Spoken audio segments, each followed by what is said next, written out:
Welcome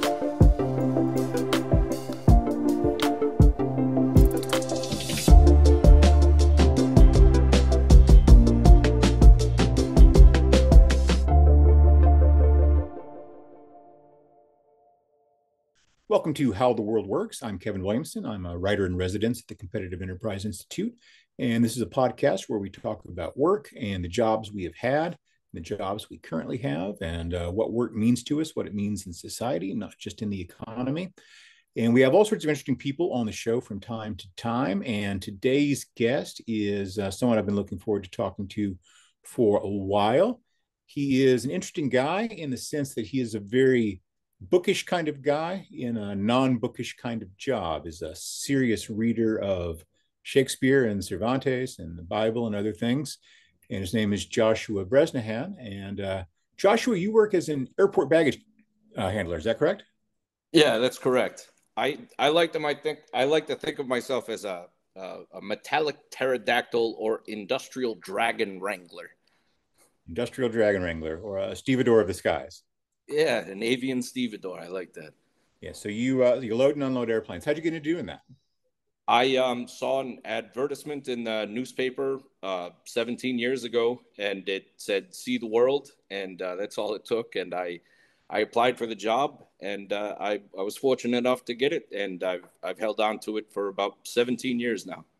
What were you doing before?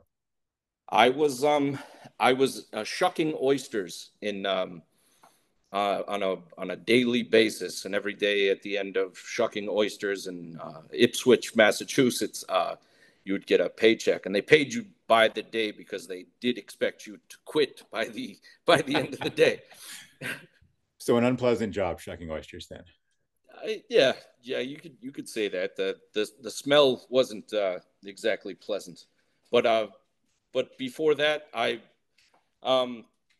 did all sorts of things. My first job that I ever had was working as a paper boy, and I had that at 12 years old or so, back when paper boys were still boys. That was a lot of people's first job for a long time. Yeah, I remember 1960s through maybe even 90s. That was the go-to first job. Yeah, you had a guest on here previously that was talking about putting the newspapers together and taking the large cartoon section and sliding it into the larger section of the newspapers. And I remember doing that every Sunday morning. And I remember delivering papers quite fondly. Which newspaper did you deliver? It was the Eagle Tribune up in like Lawrence, Massachusetts area.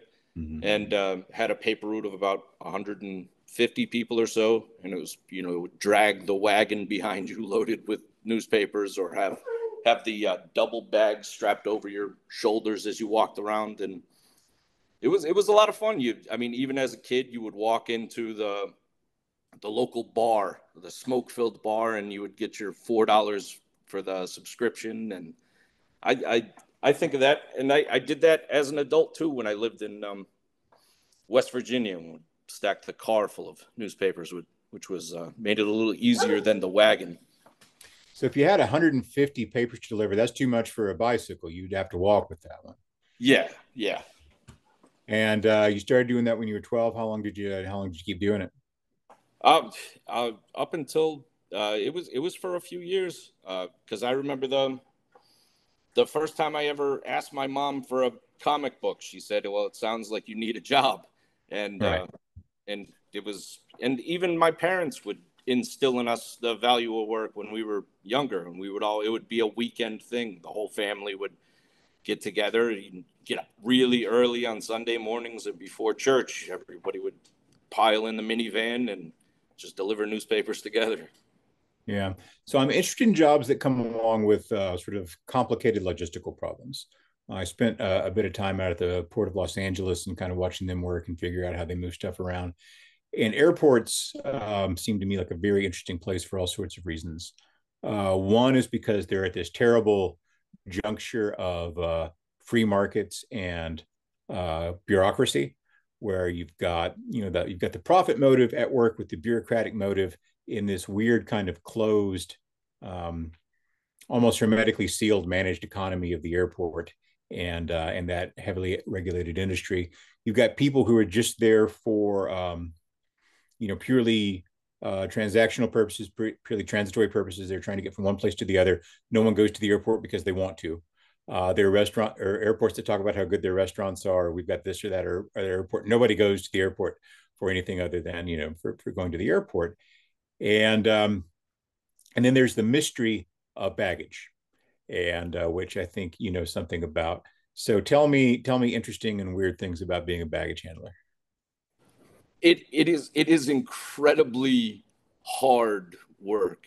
It is the type of work where over the years I have seen many people injured. I know people that have died. I It is incredibly arduous when you cram yourself into a Boeing 737 and the 95-degree day outside becomes a relief as you step outside of the outside of the belly of the airplane. So a lot of it is just knowing how to pace yourself, and but it is You said it's people also, died. How did they die? I mean, people die from heart attacks. People die from injuries. There was a young man that died in your state. I believe it was last year out in Austin, Texas, where he was dismembered from driving his vehicle underneath the metallic parts of the jetway.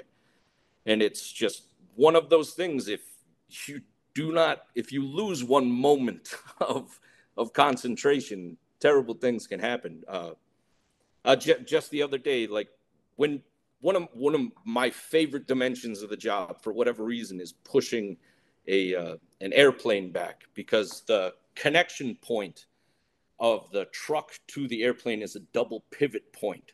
So the truck is connected by a tow bar, and there's a spinning pivot point that's at the beginning where the tow bar connects to the truck, and then another pivot point underneath the landing gear. So as you're pushing it forward, you have to keep in mind, as you're turning the wheel to the right, the tow bar is going to the left, but then the airplane tail is going to the right. So you have to. But as I was pushing out, So it's like backing up a trailer, but in reverse. yeah, precisely. In reverse of reverse. Yeah, but it just brings such calm to the mind when you just have the sense for it. And but just all of the intricate details that you have to keep in mind, because as you push the airplane out, the brakes have to be set because the engines of the plane are spinning, and there's so much trust involved in the work that you have to expect everyone to know what they are doing. But the other day, I had someone that I didn't know that I was working with, and you tell the captain to set the brakes, but if someone releases the tow bar before the brakes are set, then all the propulsion of the engine pushes the airplane forward. So there was an instance the other day where, thankfully, the pilot noticed that he was going forward when we were all underneath the airplane, and he fortunately stopped the airplane rapidly enough that we were not crushed by the airplane. But things like that do have the potential for happening. It doesn't happen frequently because there are just so many people with so many eyes that, I mean, it is amazing to see the tension between the bureaucracy and just the people that make things happen, just by virtue of the fact that, yeah. Let's talk about how you make things happen there, because I think there's some mysteries there. So if you're a lawyer and you meet someone at a dinner party, they want to talk to you about people they want to sue. If you're a doctor, they want health advice. I imagine when you meet people, they tell you stories about lost luggage. Uh, Yet, so how do you know what bags go where? How does the system work on the back end? I have no idea. well, everything goes by the tags that are on the baggage. So it used to be, when I was hired years ago, that they would force everyone to memorize all of the city codes of all of the destinations that you could go to. I remember when I first got hired, I had a tape recorder, and I just said into the tape recorder the names of the cities and the 3-letter city code. And it's listed from the originating destination at the bottom to the final destination at the top. And you just read it. You read it like that. And everything is scanned now, as you see the popularity that where people can actually install an app in their phone, and they can track the location of their luggage while they're on the plane. And that's a big part of the job too. One of the jobs that I can do if I am in the mood is I can be an assigned bag runner, and all I'm doing is driving up to the bottom of an airplane, and as someone else crawls inside of it, I'm lifting up the luggage, storing it by destination in a cart, and then driving around the airport and delivering. Is the scanning system actually a better system? Sometimes technological improvements don't end up being improvements. Well, yeah, there's that's an interesting tension, because that's one thing that. Let me tell you what I was thinking of and give you a second Yeah. to think here. So when you talked about memorizing the city codes, I was thinking about London taxi drivers and the knowledge, this test they have to take Yeah. where they give you some random thing in London and you have to be able to find it. And I think that model of running a taxi business was a lot better than what you have in, say, New York City now, where it's all GPS driven. And so you'll get guys, often immigrants, some of whom don't speak English very well, and they have no idea where anything in New York City is.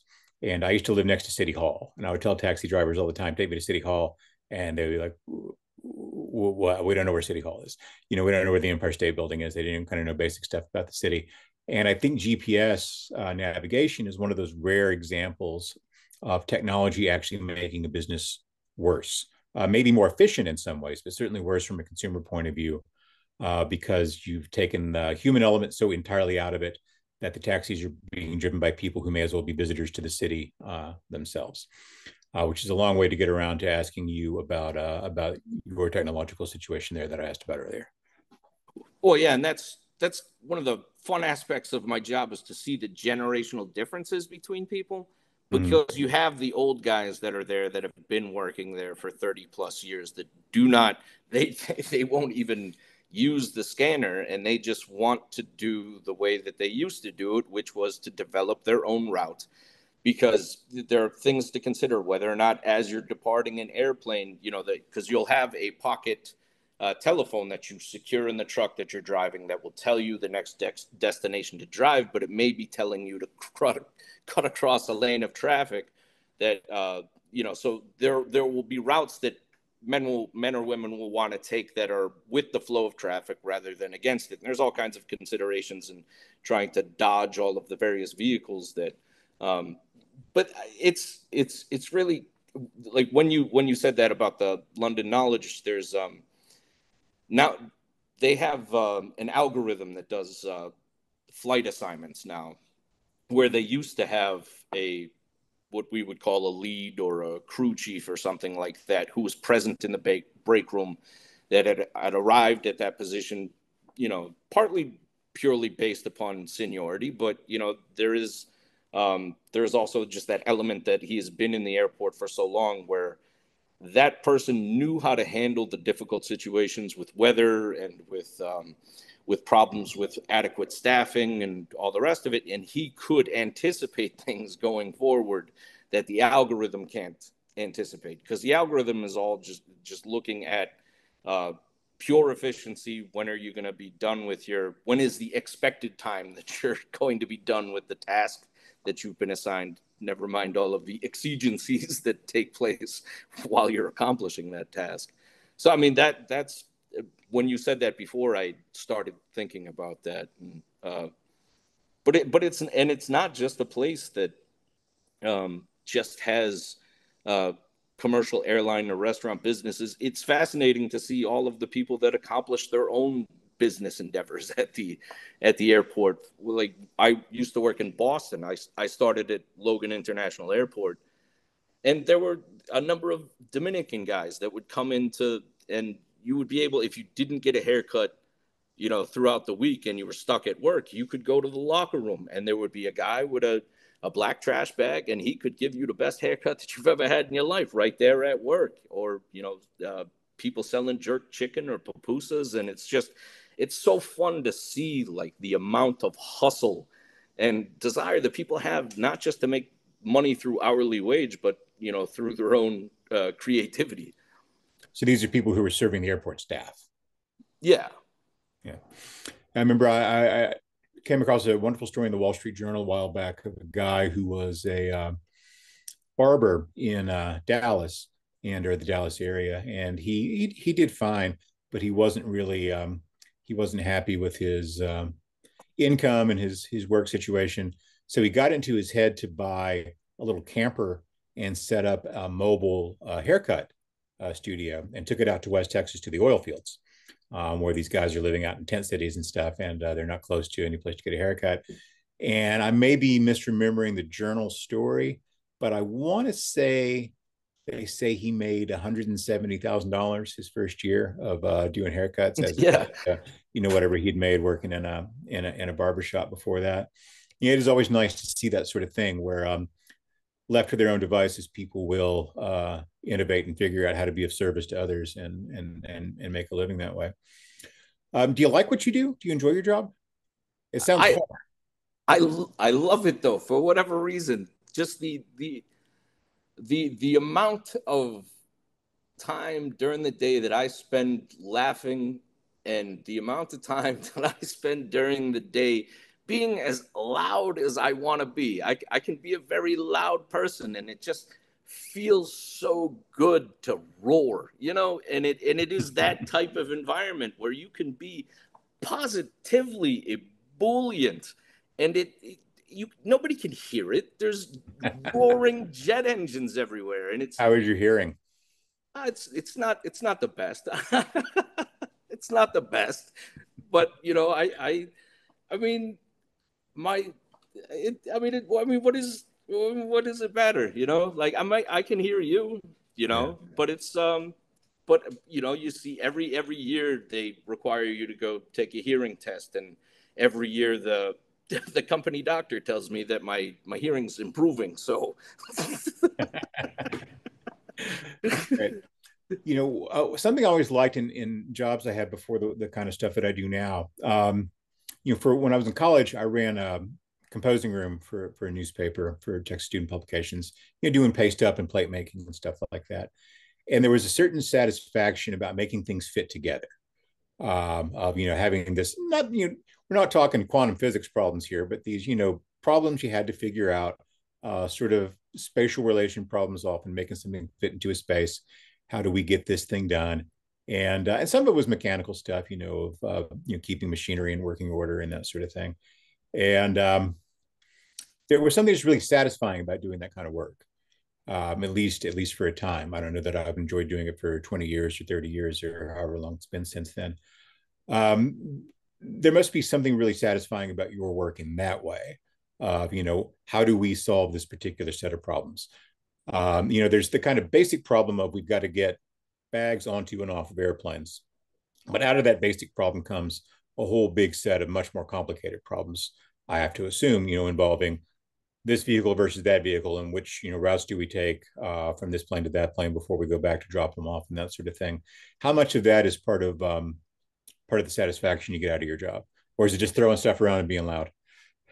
No, I think you certainly bring up a very good point. And when you see the economy shift from like some of the northern markets down to south, and you see areas like Nashville or Charlotte, North Carolina, beginning to boom, but the infrastructure extant at those airports can't exactly accommodate all of the increased business that is now, like, the local traffic in Charlotte now, where I'm currently working, is absolutely booming, but the systems of the baggage belts aren't large enough to accommodate all of the luggage. So you come up with fixes for it, and even if the fixes are as rudimentary as shutting the belt down, unloading everything, loading it back up with the bags that are going out before the bags that aren't going out 3 or 4 hours later.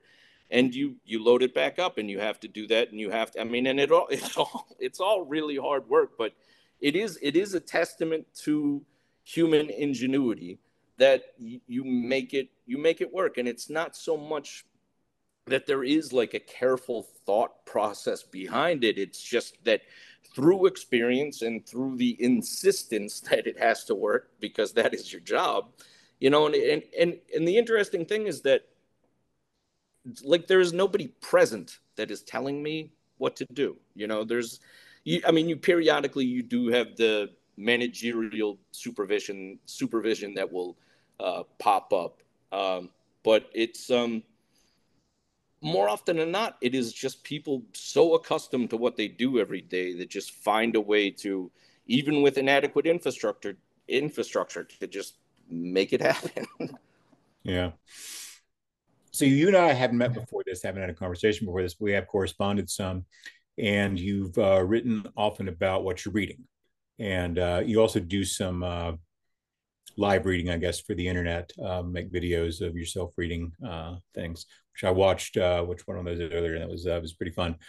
Speaking of which, I think your accent maybe doesn't fit in that well in Charlotte, but maybe you may stand out a little bit in Charlotte. And I was thinking a little of, have you read The Razor's Edge by Somerset Maugham? Yeah, I love that. Yeah, I figured you would. And you remind me a little of Larry David in that the character who is this guy who's, working his way through the Upanishads or working his way through Homer and Plato while working in a coal mine or working as a laborer in a fish market, I guess, at one point. So I don't think you probably got quizzed on Cervantes before they hired you as a baggage handler, but it seems to be a longstanding interest of yours.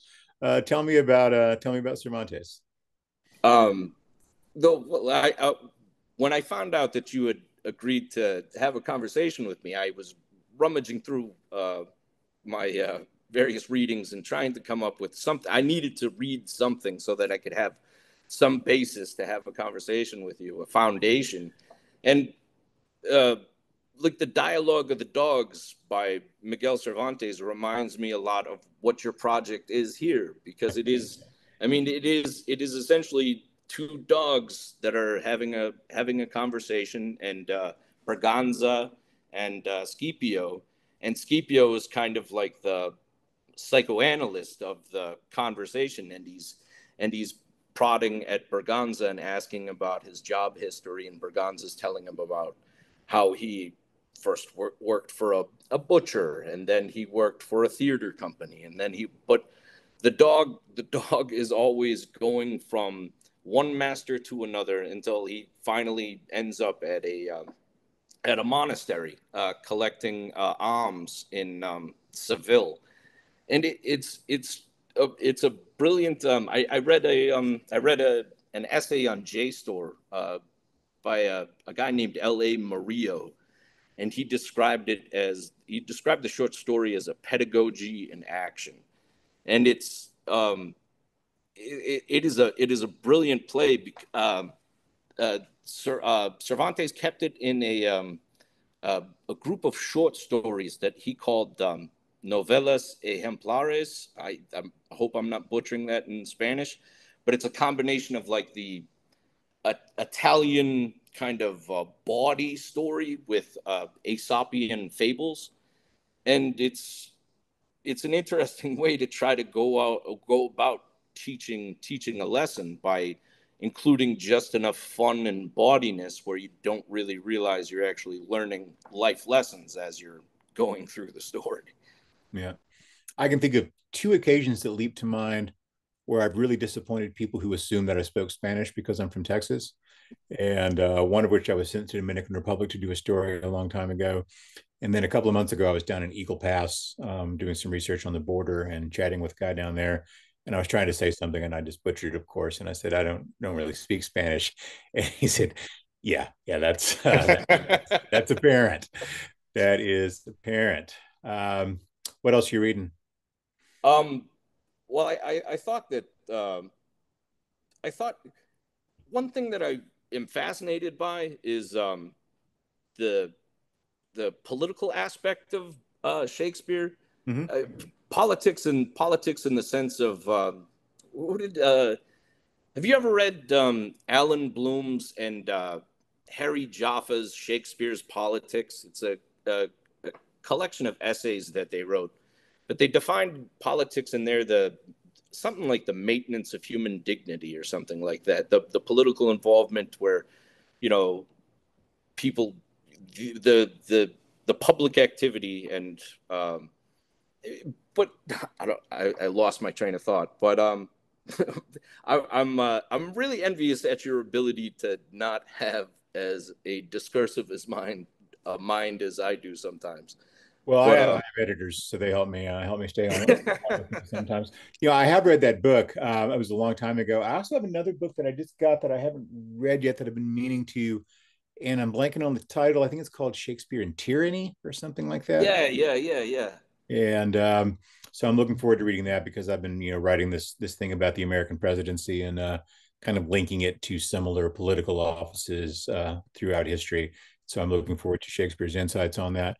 But so Shakespeare's politics, what do you think they are? um, well, that's I think you see it like the interesting thing is like he kind of just presents the human predicament to you, and it's up to you to come to the conclusion. I mean, it is like the I think of the Tempest, and I think of the I remember why I brought that up now um because with this conversation that the ongoing conversation that you're having with all of these very interesting people, but in Shakespeare's politics, they they bring up that the people that understand Shakespeare the most are those that have the most activity with other human beings, and that they point out that one of the things that you really that is really important in trying to understand Shakespeare is to look at it naively and so ask like really basic questions. And like one question that I wanted to ask you, if you don't mind, is Sure. like what do you think work is? Like if you were to define work, what do you think? I was thinking about this today, and I was Yeah, well, there are a lot of different, definitions of it, I suppose. From the sort of strictly economic to others. I've always kind of liked the Hayekian view of work as the idea that it's the labor market is how we discover ways to be of service to each other. The price signals you get for your work, for your labor, for your output are society's way of telling you how much it actually values the thing you do. And this is a very important thing to know because, as you know, asking people questions will get you a whole different set of answers than you will get from observing what they actually do. The difference between revealed preferences and stated preferences. That's a huge thing in political life. And I used to run into this every year in college, almost once a year, maybe more than that, but at least once a year. The student newspaper would do a story about the fact that the professors over in the art department were really, really upset about the pay disparity between art professors and guys who were professors in the business school or in the law school or in science and engineering. And we always wrote the same story, which was the guys in the law school have other jobs they can go do. And so you have to bid for their labor. The guys in the art school don't. Your next best job after being an art professor is not a great job, probably, because there's just not a lot of revenue in the fine arts. And this is where you really run into some, should is issues. Like I really care about that stuff. I wish people cared more about art and literature and theater. I mean, I was a theater critic for a long time, for Pete's sake, which is not something you go into to make a lot of money. And although the free tickets are nice, a nice perk, but there's a huge difference between what we think people should value and what they do value. And that's not only from questions about high culture and literature and things like that, but it also comes down to just sort of regular, more workaday occupations. And you always get this thing: why aren't teachers paid more? Well, because hiring someone else to do the job costs X, and so they get X plus a little bit, and that's just how labor markets work.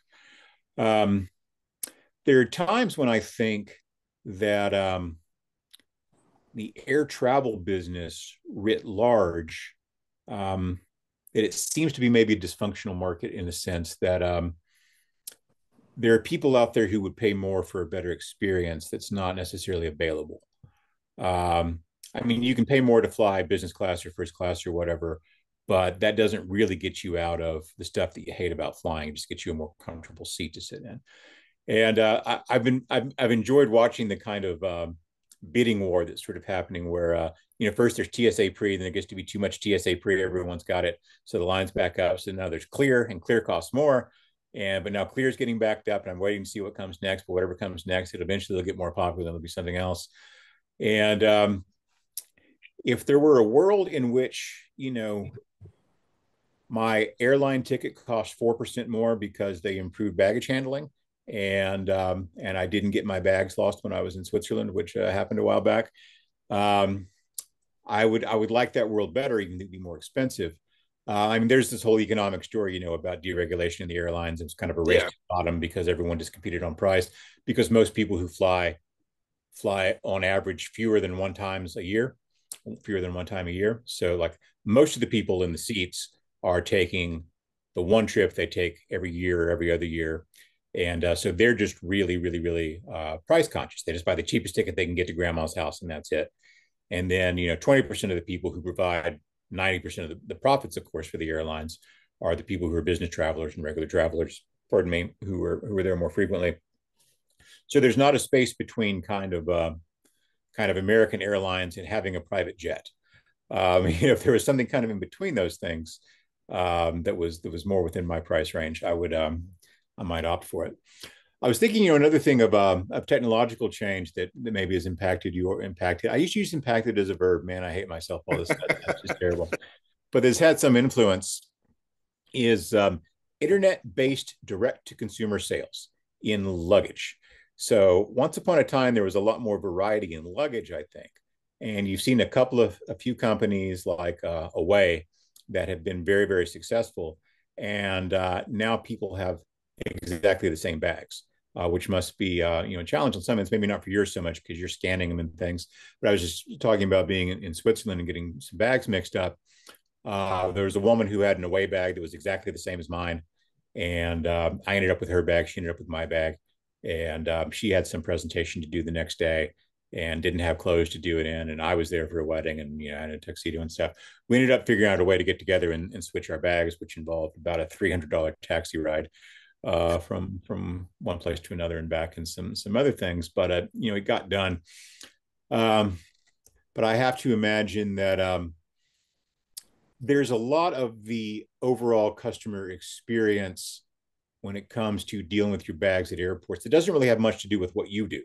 That has a lot to do with other things, but it all kind of gets lumped together in this one realm of we're either happy with it or we're not happy with it. And how do you process feedback from customers? Do you get a lot of like, my bag's torn up, this is your fault, or my bag isn't where it's supposed to be, this is your fault? Maybe it is your fault, maybe it's not your fault. How often is it your fault? Well, I mean, as far as when me personally, I take a great deal of pride in what I do for work, and I love being able to go home exhausted every day. But that is not true of everybody that I work with. Mm-hmm. And there are days where in recent history where I have left work after a storm because they close down they'll close down the ramp after a lightning strike, or even if the lightning strike is near 5 miles, they'll close things down. And when you say the ramp, what are you talking about? The ramp is the area that is not the area where the airplanes are taxiing. So every where the airplanes are taxiing in carefully plotted lanes, that's like the taxiing area. Everything outside of the taxiing area and the runways we call the ramp. And so, I mean, they'll shut down the entire thing, but due to due to the fact that people have died in the past from being struck by lightning. There's even been instances where you'll discontinue the use of headphones in the truck when you're talking to the captain, because there have been times in the past where lightning has struck the airplane, traveled through the middle of the airplane, down through the cord into the headset of the person that's driving in the truck. And unpleasant. But when you say the captain, who is he and what does he do? well, you got the captain and you got the pilot and the co-pilot, or the captain. You're talking about the captain of the airplane. Okay. Yeah. So and I do I but you were talking about public feedback. But I've left the airport where, there have been people that are standing waiting for their bags, and it's going to take them another, a few minutes for them to arrive, where they have said, you should take your vest off, you should take your reflective vest off, because you may fall victim to the ire of the crowd. But it's all part of the whole. I mean, it's one of the reasons that I love the place, is just all of the interesting. And I mean, to go back to the definition of work, like I love the idea of service. I mean, and that's how I think it. I don't think of work as being present in my sinews. I don't think of work being as present in the luggage or the freight or the mail that I lift up. Work is work. I mean, it's almost as if it's an independent force. You would really enjoy Troilus and Cressida. I'm not sure if you've ever read that Shakespeare play. It's one of Shakespeare's problem plays, but he talks about there's a great argument that happens in Troy between Hector and Paris and young Troilus, and they're all talking about the perceived value of Helen, and whether or not she is worth the keeping. And Troilus goes on this big, long peroration about how she is worth all this much, and how, the sacred bond between, between man and wife, and how once you've made the decision to make.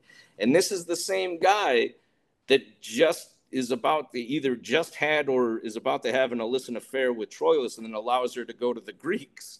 And he's, and Hector responds by saying, value dwells not in particular will. And it's kind of like this interesting flashpoint in economic theory in Shakespeare, where you wonder who read that, and what began to percolate in their minds, when they were, before too long, and Adam Smith started doing his writing over there and everything. So, I mean, there's that interesting sort of a debate between objective and subjective senses of value, right?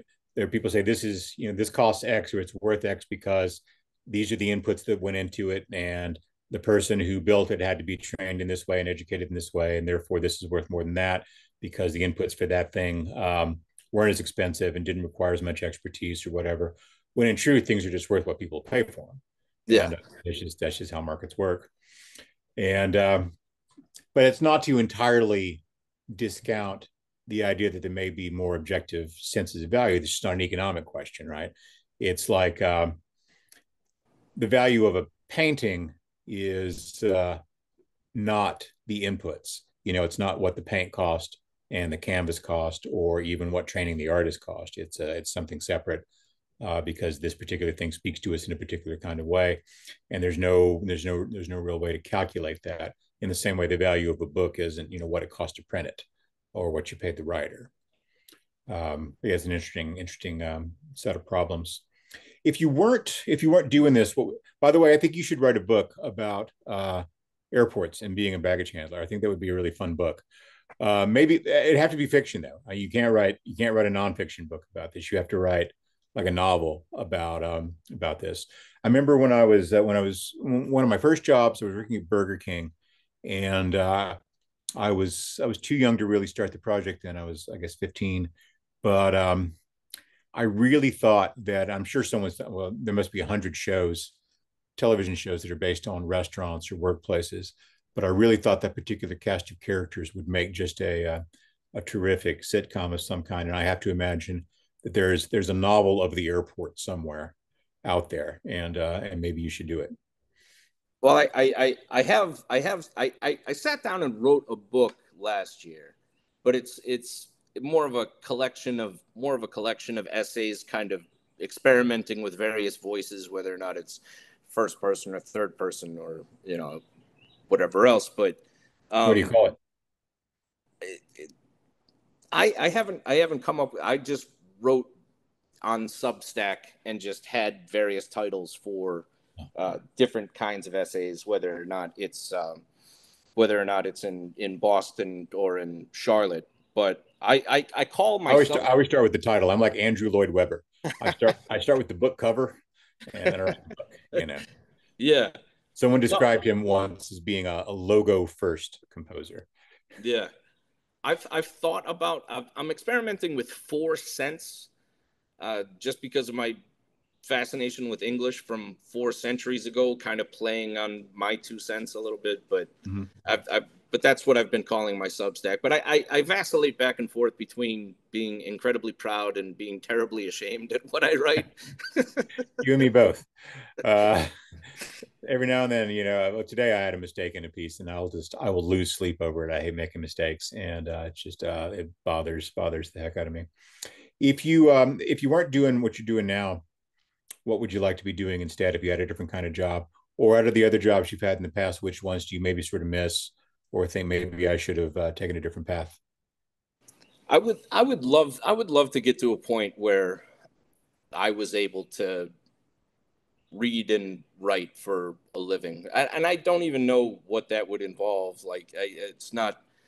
I'm not so foolish as to think that I am going to become a successful poet or an incredibly rich writer, but something to do with reading and writing would be really good. But you know, Well, at the the good end of news is you already make more money than a successful poet.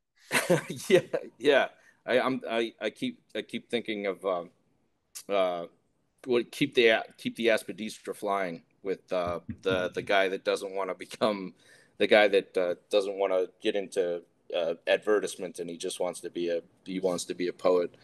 But I I I've had a lot of I've never had a job like I've had now, and I think one of my favorite things about the job is just the fact that I get to work underneath the sky every day. And when I really start to feel my body breaking down, there are alternatives within the airport where I can go into more into office work. But I've worked with guys that, I mean, this job is either the fountain of youth or the pathway to an early grave, judging by judging by all of the people that I've seen. I've worked with guys well into their 80s, still going out there, and still, even after being blown down by the jet blast behind an airplane, still coming back to work because they wanted to serve. Like So they OSHA want. doesn't make people stop doing that job at some age, or there's no regulation that says you have to quit this job when you're 65 or whatever. No, there's still. Okay. I worked with a plenty of. There was a guy that I worked with in Boston who was number one in seniority, right? And he got run over by a trail of carts, and each one of these carts, the tear weight of one of these carts is 1,400 pounds, and it has the tear weight printed on them. Each one varies depending on how much metal's been welded onto it, but they take the tear weight and they have the tear weight on it. But he got What is run tear over. weight? The empty how much the empty cart itself weighs. Gotcha. Okay. And never mind that it's shoved full of mail freight and bags and all the rest of it. But the guy got run over, and it crushed his leg, but he was still on the ground, and he was the number one guy in seniority. And as he was bleeding on the ground from his leg, he held the number one sign up with his finger to let everybody know that nobody was going to take his spot on the seniority list, and that he was going to return. He was going to pop right back up. What's the worst job you've ever had? The one you just like the most?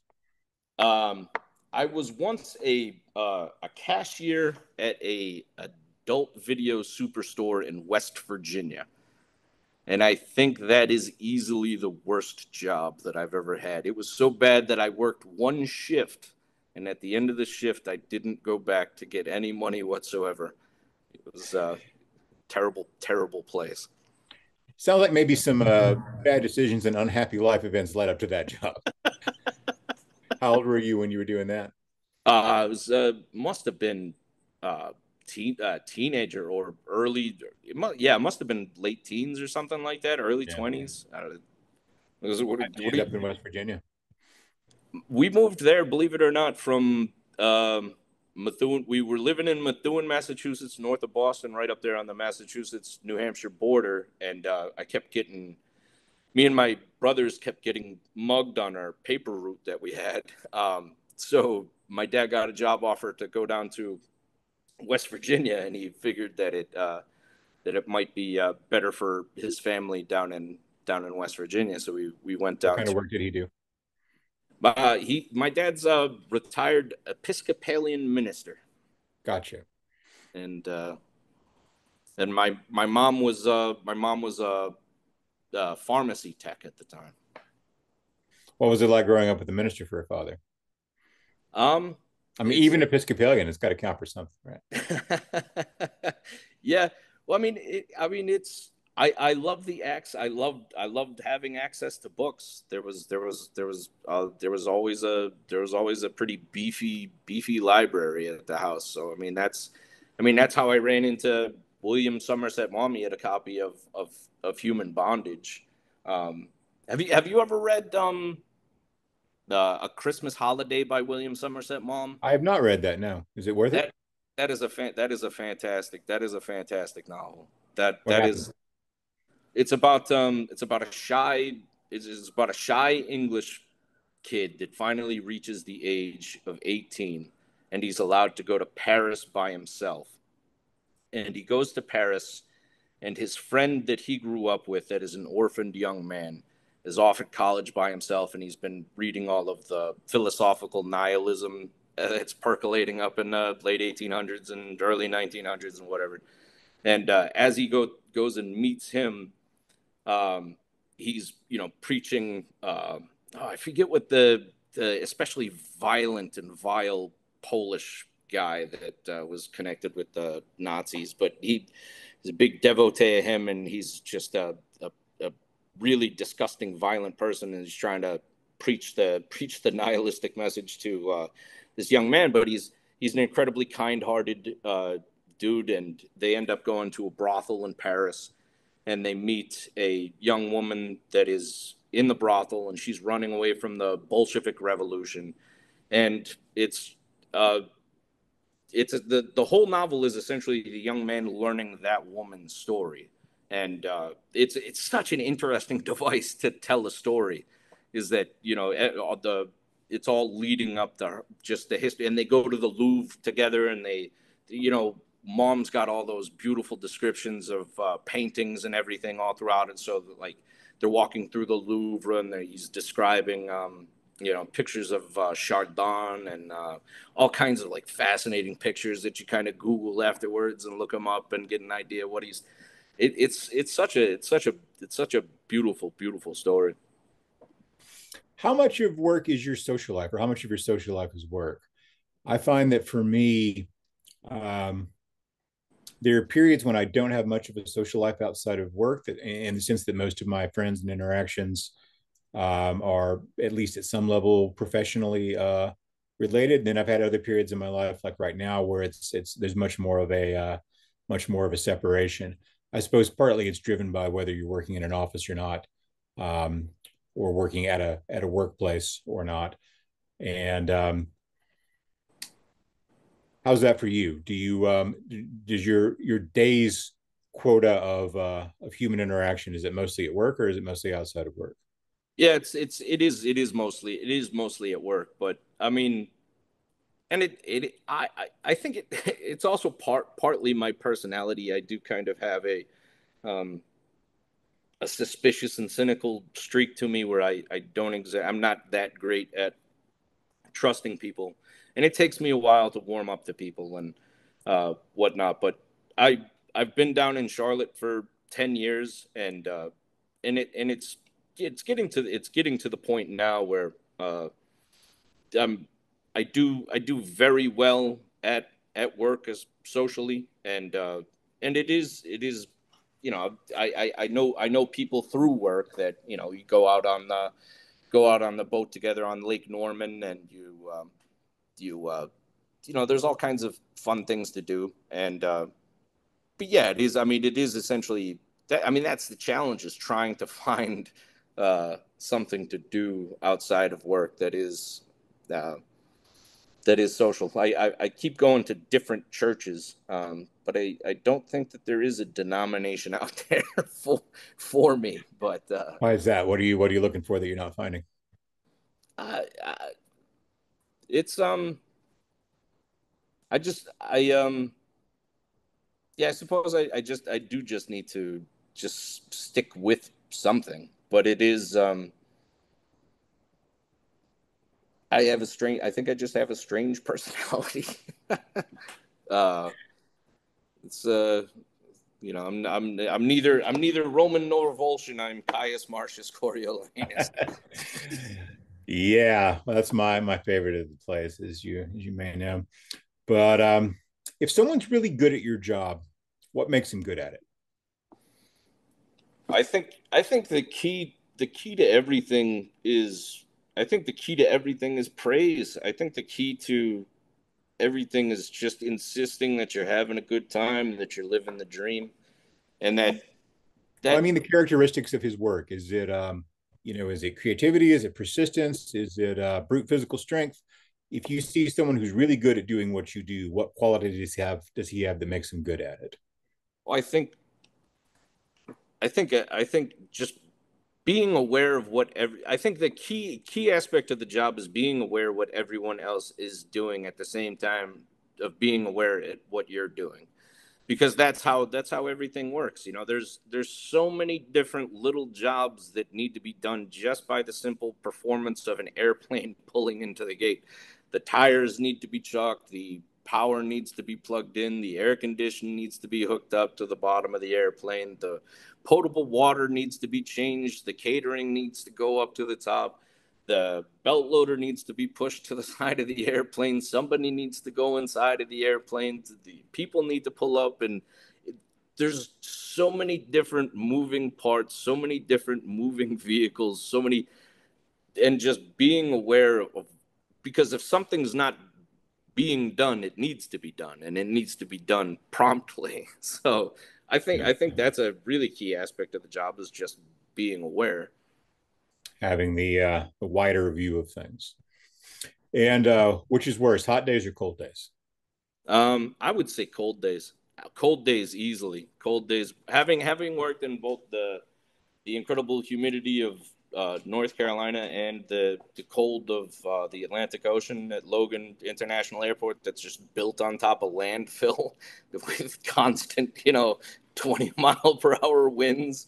Um, because the thing about the cold is that if you have uncovered skin in the cold, you're immediately your skin is cracking and you're going to start bleeding. And it's at least in the heat, you can have uncovered skin, and I think that's a pretty nice advantage. But I definitely have to, yeah, cold is worse. Plus they dump all the sand down to prevent slippage on the ice and everything. So as the wind is blowing, all those little fine bits of sand are blowing around, and everything just becomes a solid sheet of ice on the ramp up in Boston. But that's an interesting work environment, though.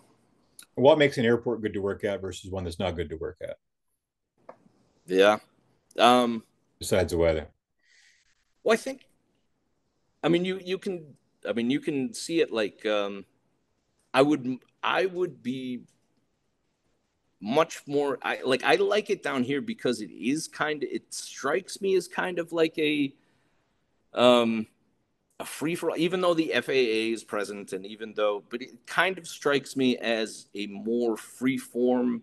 Like, it doesn't seem to have the same oversight as Logan airport does, you know, where like, because Logan Airport has what the FAA, the Massachusetts Port Authority, plus, you know, plus the state, plus there's like the airport has like its own like strange like independent judicial system. Like it's a really strange, incredibly complex airport up there. But down here, it seems to be much more lax.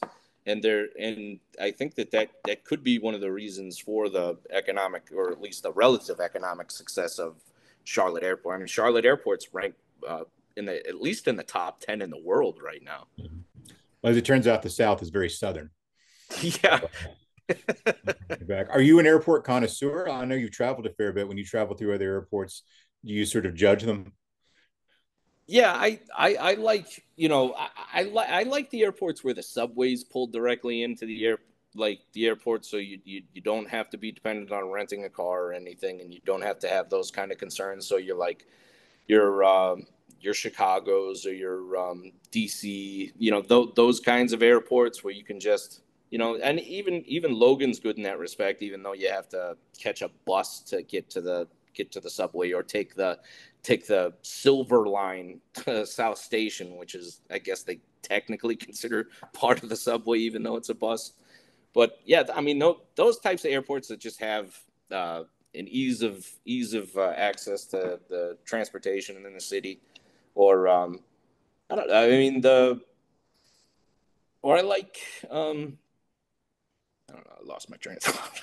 Do you have a favorite airport to travel through? um, I like uh,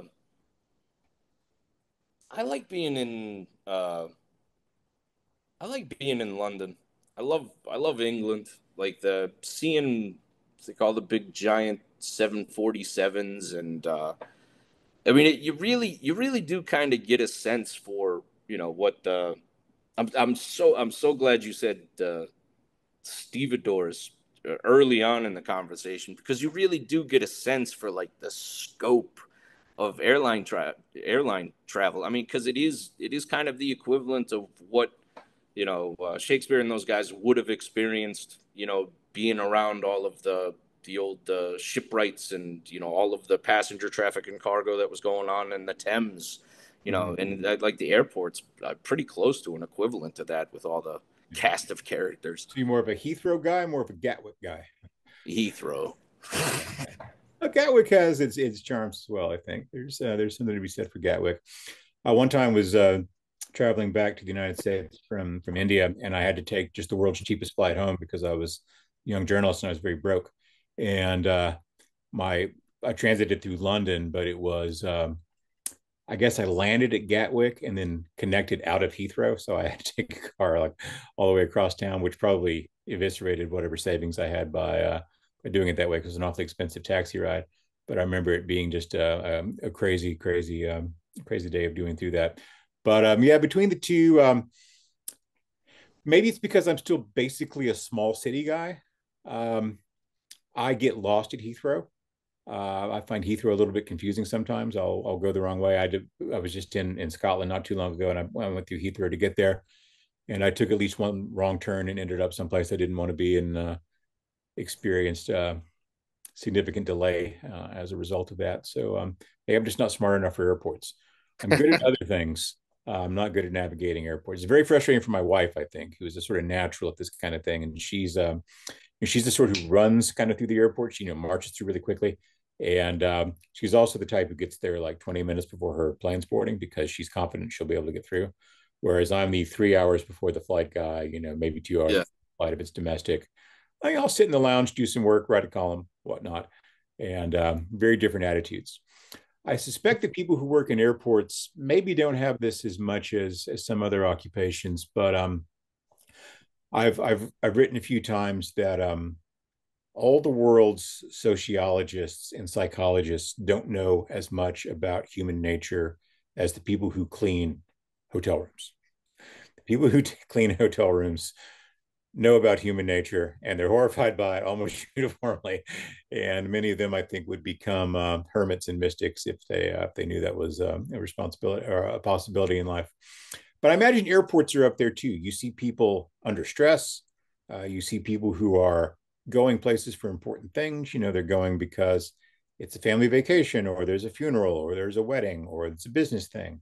And people under a lot of stress. Do you see people just melting down a lot, or do you see other things? No, I mean, especially during the summertime. The tempers get very short during the summertime, and there are those instances where the talking ceases and the action begins, and it's just but it is kind of reassuring that those lessons are still being taught in life, that there are repercussions for things that you say, and immediate repercussions. And it is I think you're definitely right. Like, every single kind of person that you could ever see, like, it's the best thing about the airport. Like, I've worked with one of my best friends is related to a uh, Dominican poet named Gaston Fernando de Lin. I worked with a guy from Haiti that is totally riddled with bullet wounds and stab wounds from fighting on the streets in Haiti. And just, I know a beautiful guy named Joseph that came to live with us from Ghana, that eh, uprooted himself from Ghana, moved to live with his sister in Orlando, and things weren't working out in Orlando, so he moved up to Charlotte, North Carolina, and it Once makes you me move from Ghana, what's Orlando to Charlotte? right. But it's still, but like, even, I mean, it's so, just the number of different people that you meet on a day-to-day basis that have these fascinating, you came from where and you did what, and just talking to these people on a day-to-day basis. The and the I don't want to overemphasize the potential for violence during the summertime, because for the most part, everybody gets along and the job gets done. And it's just, I mean, it really is a testament that, more often than not, everybody just naturally has the tendency to want to accomplish good work. Yeah. Well, travel can bring stress, and stress is like alcohol. It doesn't change who you are. It can reveal who you are sometimes, and you are yourself, but more so. Sometimes, I think. And there's a particular kind of stress related to travel, although it's different from airport to airport. So I lived in Las Vegas for a while, and Vegas is a very strange airport.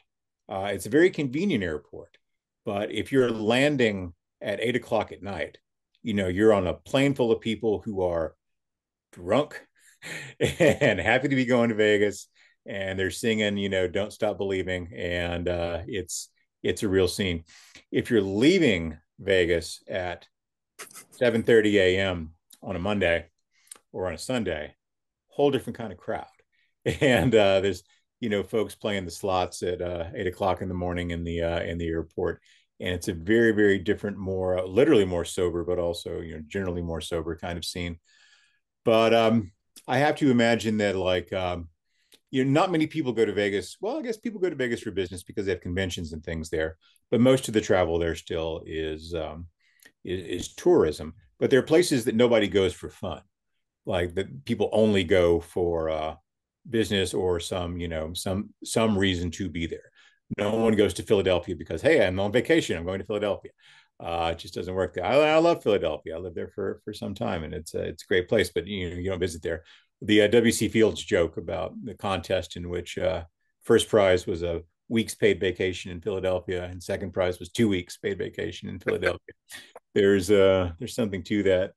Logan Airport's the same way for me. I find that I'm only going there if I'm going to visit family up in New England, and there's no other reason to be. And I guess maybe some people go to Boston for fun. I can't imagine why, but maybe there's a baseball team or something. George will send me an angry note if I don't acknowledge that there's a baseball team in Boston, I suppose. So The, he's a muse- Chicago the, guy. the Museum of Fine Arts, man. The Museum of Fine Arts is a great institution in Boston. That What you guys place. see in Boston? All right, yeah. So closing questions or closing thoughts. What do people not know about the kind of work you do that they should know? Like, what would be most interesting to them? What's the thing that would enrich their lives and their understanding of how the world works, to borrow a phrase from myself here, that they could learn from knowing more about what you do. Well, I guess it's kind of like the equivalent of Herman Melville concluding Moby Dick, talking about the talking about the guys standing on top of the whale, hacking away at the sides of the whale with chunks of fat, and then bringing it while the sharks nibble at the bottom of the whale. But I mean, but that is like on a very real level. Like men and women are both like tearing their sinews for you to get your luggage at the belt, and I think that that's something that people should keep in mind.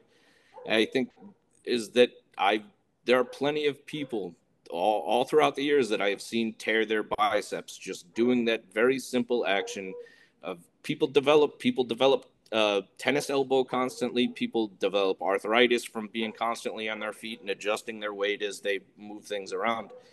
So uh, rather than complaining about your bags arriving a few minutes late, it's one. I mean, and I'm not saying that there isn't plenty of indolence to go around on behalf of my fellow coworkers, because that's certainly not the case. But there are plenty of good, hardworking people that are literally tearing their sinews so that you can get your boxer shorts and your undies back at the claim belt. Very important to get your boxer shorts back. It's kind of not an entirely invisible job, but a not very visible job, in the sense that, like, I've never been a waiter. I mean, I've worked in fast food, but I've never been like a waiter in a restaurant.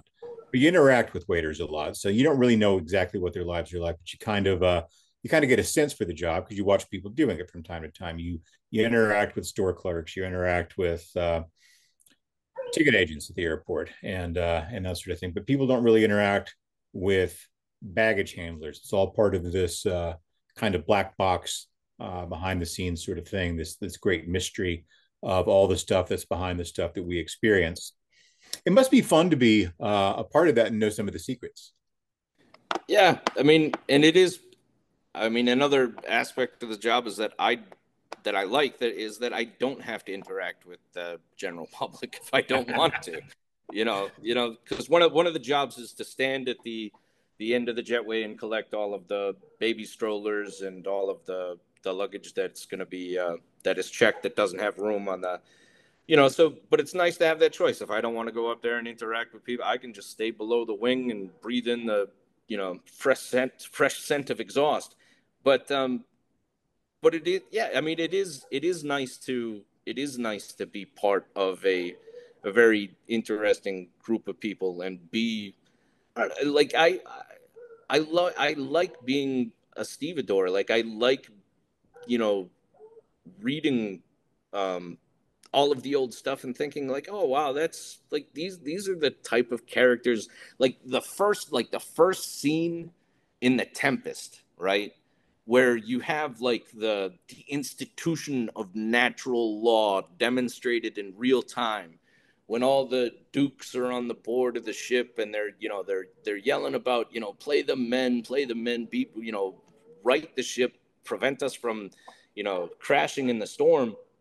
And there's that wonderful line, what care these roarers for the name of king?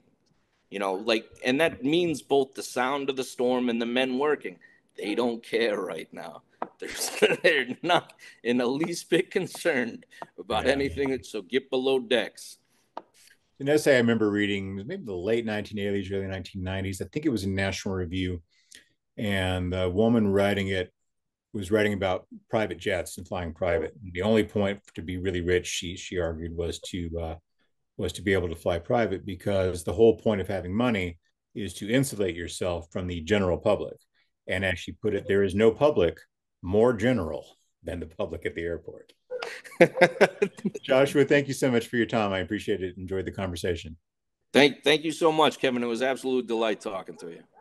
That concludes our most recent episode of How the World Works. I hope you enjoyed my conversation with Joshua Bresnahan as much as I did.